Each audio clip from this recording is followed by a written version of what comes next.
Hey everyone, it's Miss Watts. I've had a lot of questions about how to practice for our upcoming STAR and DIBELS test. And so I wanted to talk to you a little bit more about DIBELS. The STAR test is kind of more like the standardized test that the students start taking in second grade, the ACAP. And it's just lots of questions about reading passages and just covers all things reading and math. And so the things that we do all throughout the year just help us prepare for those tests. The DIBELS tests are similar in that they are things that we practice, but just a little bit. It's not usually seen as something, or parents don't usually because of the way the test is done. It doesn't look quite so familiar to them. So I just wanted to talk about DIBELS for just a little bit, and I made some slides here to show you what the DIBELS test looks for kindergarten, first, and second grade students. So the DIBELS test stands for Dynamic Indicators of Basic Early Learning Success. Is what the DIBELS stands for. And so, according to research, if you can do things quickly or fluently, then it means you have mastered that skill and you're really good at it and you'll be able to apply it. So, in kindergarten, we start with letter naming. This is what you see on the first screen. So, LNF, when you get your child's test results or test scores, stands for letter naming fluency. And we do this in kindergarten and first. Um, at the beginning of first, and then kids test out of it as they hit a certain score. And so all of the tests in DIBELS are timed and they're 1 minute test. Exactly 1 minute, 60 seconds. So in kindergarten, a kindergartner would get 60 seconds to say all the letters that they can in a minute. They would start at the top and they would say K, F, M, Z, G, W, R, B, D, R, I, A, and so on. And they would have 1 minute to say all the letters that they could say. Another test that we do in kindergarten and first grade is PSF, or phoneme segmentation fluency. And that simply means if someone says a word, when we test the students, we say a word and then they tell us the sounds they hear in that word. They take that word and they break it into the individual sounds. So if I said cat, I would expect the student to say k, at, and they get a point for each sound they say correctly, and they have to be in order. If I said flag, a student would be expected to say ag. Okay.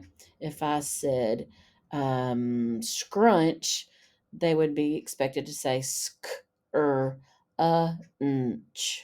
So you're trying to take that word and break it into all the sounds that you hear. This is a really big one in kindergarten to practice. It takes practice hearing words that way. It's a very different thing because when we're teaching our children when they're small to talk, we don't say words into sounds, of course, or broken into sounds. So it's something that we work on a lot in kindergarten. So that's phoneme segmentation. And then every grade level does WRF, word reading fluency. And these are high frequency words or sight words. It starts off pretty simple, it gets hard pretty quick. Um, the best way to prepare for this test is just to know your grade level sight words. Words that are beyond that, they're picked up just from reading. And you've heard me say many times in meets, and I've said it forever, that there is no better practice than reading. Reading exposes kids to all kinds of words. It's powerful for the brain, and that it helps them just practice hearing sounds and words and ideas. And that is the best way to practice for this aside from just working on the sight word list that we have, our fry words.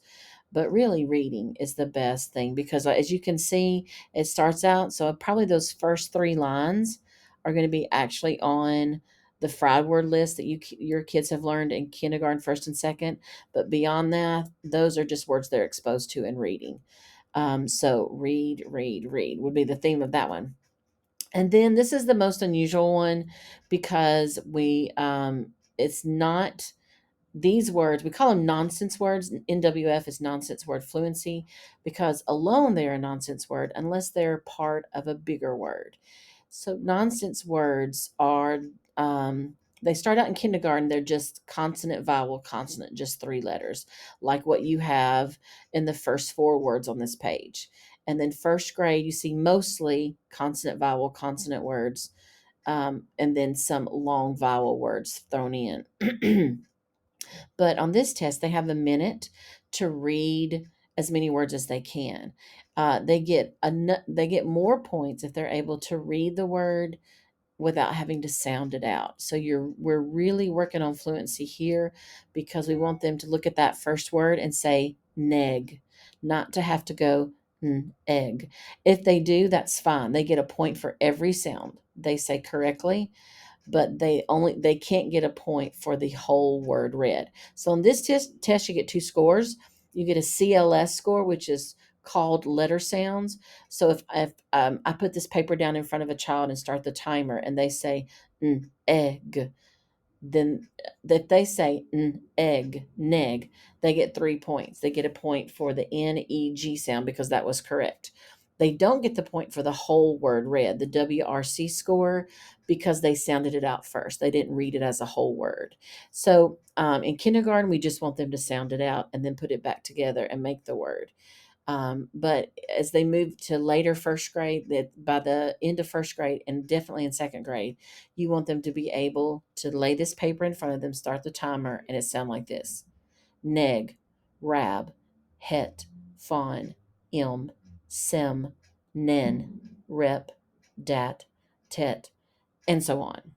So that comes in handy. For example, this morning in class, my second graders were syllabatizing, breaking words into syllables, and the word was bubble. So when you break that word into syllables, you have bub and bull. So being able to, when you're reading a story, to attack a word quickly, the faster you can sound out a word and figure it out while you're reading, the better it is, because if it takes you a really long time, you're going to forget what you read. So decoding words affects reading comprehension. So you want to be able to decode those words quickly and then keep on reading. And so that's where nonsense words come in. It's those word parts we want them to get fluent at. And you can see as you go down the list, you see some down here. We have Lort, LORT. That's got an R controlled vowel. Here, oh, sorry. Here we have um, a long vowel spelling with a silent E at the end. So that would be tomb. And so you have some of those things we learn that we practice a lot more in first grade and second grade. Okay. So that's nonsense words. You want to be able, if they need to sound it out, I tell especially my um, first grade students and later in the year, and then definitely second grade, just to sound it out in their head. If they have to sound it out, that's fine, because we can't give them a point if for that whole word read if we hear the sounds first. So that's how nonsense words work. And then the last thing that you do, this is not in kindergarten, but first and second graders are given an ORF passage. ORF stands for oral reading fluency, and that's simply called a cold read. That means it's not a story they've practiced before or seen before. It's just a story they've never seen before, and they do a cold read. They read it for the first time right in front of us. We keep track of how many words are correct, how many they missed, and they get a score based on how many words they called correctly in that 1 minute. So that's just an explanation of how some of the DIBELS tests are. Like I said, nonsense words you could probably practice separately. List straight down. Here's a list. I have practice pages in the resources button in Canvas that you can click on. But the rest of it is going to be, especially for my first and second grade readers, is to spend time reading. That's going to be your very best practice. That's going to help your ORF score. That's going to help your word reading score. And that's going to be your most powerful tool there. So I hope that helps. Let me know if you have any questions.